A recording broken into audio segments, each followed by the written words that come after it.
नमस्कार। आज की वीडियो में हम देखने वाले हैं एक लड़के की डरावनी कहानी।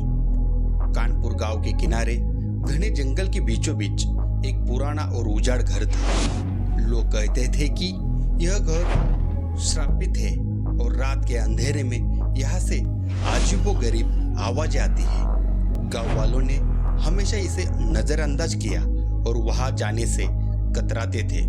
एक दिन रवि नाम का एक युवक जो शहर से आया था गांव में अपने नाना नानी से मिलने। उसे गांव की कहानियां में बहुत दिलचस्पी थी। जब उसे इस घर के बारे में पता चला तो उसकी जिज्ञासा बढ़ गई। उसने ठान लिया कि वह इस रहस्यमय को सुलझाएगा।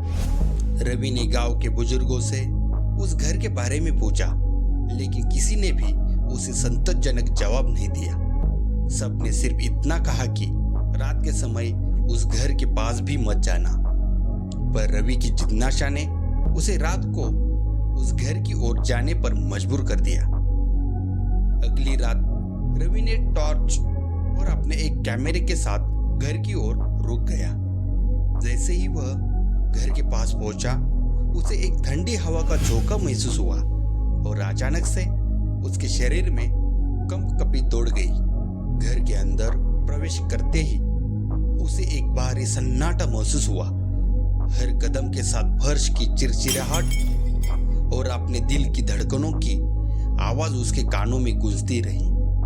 घर के अंदर दीवारों पर पुराने चित्र लगे थे और फर्श पर धूल की मोटी परत जमी थी। वह एक कमरे से दूसरे कमरे में गया, लेकिन कुछ असामान्य नहीं पाया।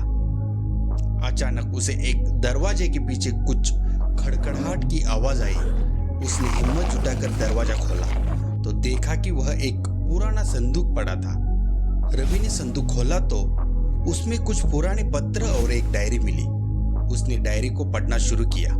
उसमें लिखा था कि इस घर में एक परिवार रहता था जिसकी रहस्यमय परिस्थितियों में मौत हो गई थी। सबसे डरावनी बात यह थी कि डायरी के आखिरी पन्नों पर खून से मुझे माफ करना लिखा हुआ था। रवि को महसूस हुआ कि कोई उसे देख रहा है।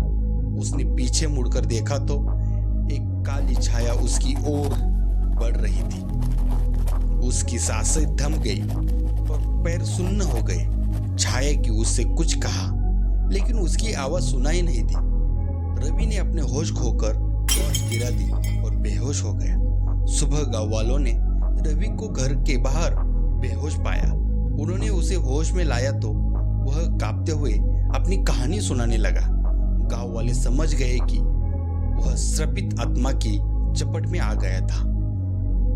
किसी ने फिर कभी उस घर की रुख नहीं किया और वह घर हमेशा के लिए खौफनाक कहानियां का प्रतीक बन गया। धन्यवाद दोस्तों। वीडियो अच्छा लगे तो लाइक करें और चैनल को सब्सक्राइब करें।